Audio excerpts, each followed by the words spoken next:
Ja Morant returned. It's crazy. We had a whole bunch of conversation. Carl Conyers and Terrence Whaley and myself, we were just like, you think he's going to come back? How many games is he going to be gone for? Is he going to be a distraction? What is the league going to do? Blah, blah, blah, blah, blah, blah, blah, blah, blah, blah, blah, blah. Well, he's back, ladies and gentlemen. He came back 2 games. Came off the bench. I don't know what happened with his face. I should have done a little bit more research on that as well. I've only been able to kind of catch the highlights, but he has a mask on, so I'm not sure what happened with that, even though that's not really important right now. But came back averaging 17.5 points per game, 7 assists, 3 rebounds, and shooting 86% from the free throw line as well.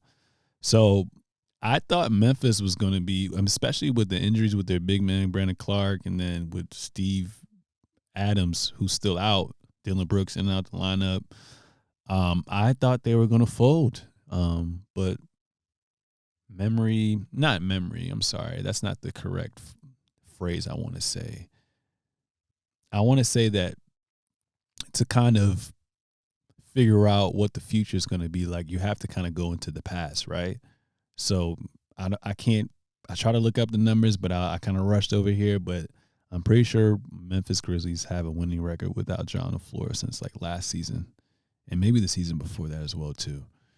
But even this year, they're 10-8 without Ja Morant. I mean, that's 2 games over 500. That definitely punches you a spot into the playoff / playing as well too. But they have the depth, they have their identity to kind of get things done as well too. For Ja's sake, I hope we all watched the interview, He seemed like he was telling the truth as well too. Some people are saying that 2+ weeks wasn't enough. He needed more time, but at the end of the day, man, I think he's gonna be good moving forward. I just hope he can really, really, really think before he acts. Hopefully the therapy's helped him out as well too, managing stress, and he just needs to focus on basketball. And that should be the sole focus. I mean, obviously not the sole focus. Basketball, his family, and then just protecting himself as well too. Because as you move up in this ladder of success, there's going to be a lot of things trying to pull you down. So if he can separate himself amongst the yes men, I think he'll be fine as well too. But just seeing Ja, like, I kind of took Ja Morant for granted. He's literally like the second coming of Derrick Rose. I mean, obviously Derrick Rose is a little bit more athletic, but it's been a while. But Ja Morant is really, really, really tough. And I know I came on air the other day with Terrence, and he agreed with me as well too. We said that Shy is better. I think Shy is better, but you can't go wrong with Ja or Shy. I just like the size, and Shy also just got the swag too, so I have a little bit more favoritism towards him. But I love Ja Morant as well too. I love Ja Morant, and I took his game for granted when he was gone, man. So quick, so fast, so athletic, so shifty. A hell of a playmaker as well too. He puts so much pressure at the rim, just collapses the defense, and that's one thing that Memphis did miss, was that person that can constantly provide pressure at the rim where your defense is collapsing. You have the open man to kick it out to. So obviously he's not the best shooter. When he's hot, he can shoot the ball. I mean, we saw him kick out the Golden State Warriors in the play-in that one time.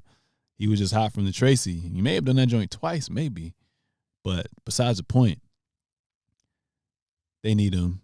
And, I mean, the way that the West is so shaky right now, the only consistent teams are the top 3 teams. Just Denver, Memphis, and the Sacramento Kings. And part of that has to do with health. A lot of it has to do with health. But those are the only consistent teams. And I know that KD's going to come back. PG's going to eventually be back, I think, by the playoffs. LeBron's working his way back right now. We don't know what's going to happen with Wiggins. But you have to, right now, you have to go with the teams that have been the most consistent and the most healthiest. Obviously, the wild card could probably be, like I said, LeBron James or the Golden State Warriors, just because of their championship DNA, and then the Phoenix Suns with KD. You can't count out KD, but right now, as a viewer of the game, you have to look at what's in front of you with your own 2 eyes, and that's, like I said, is the health and the chemistry and the consistency that they have right now as well too. So I don't know, man. I think this is a blessing in disguise because Ja Morant has been able to rest. You know, he hasn't played too well. He's played majority of his games, right? But it's been one of those things where like he gets banged up along the way as well too. I mean, if we look at his last couple games, I mean, COVID was kind of weird, right? Things got placed on hold, right? 67 games first year, 63 next year, 57 and 55 right now. So it looks like he's going to at least give you at least a minimum of 60 games. But to have that, to be fresh with less than 10 games, and then your team is playing so well that you don't even have to start and you play only about 30 minutes, like that's a great sign as well too. That's an amazing sign. So going back to the last episode, are you concerned a little bit more for the Warriors or Memphis? I'm more concerned for the Warriors now. No Wiggins, no ring. I'm going to say that one more time. No Wiggins, no ring. I don't care how great Steph Curry is. Amazing. One of the best players ever. One of the most exciting players I've ever seen with my two eyes. He literally Jesus in the rare flesh. But that defense, man. And that's an all-star you're missing as well, too. And they're wrecking on the road, like I said. So I'm not really concerned with Memphis. And I think whoever they get in the first round, it's going to be tough because it's so jumbled up going back and forth. But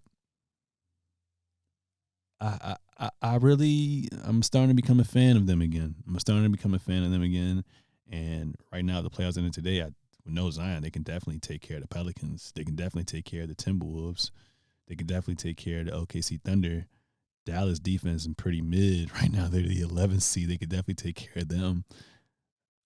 So it really just comes down to matchups. But I really like what I'm seeing with Ja Morant. I'm happy that he's back. It looks like when you have things taken for granted, you really come to realize how appreciative you are of the moment. So it looks like with him, he's happy.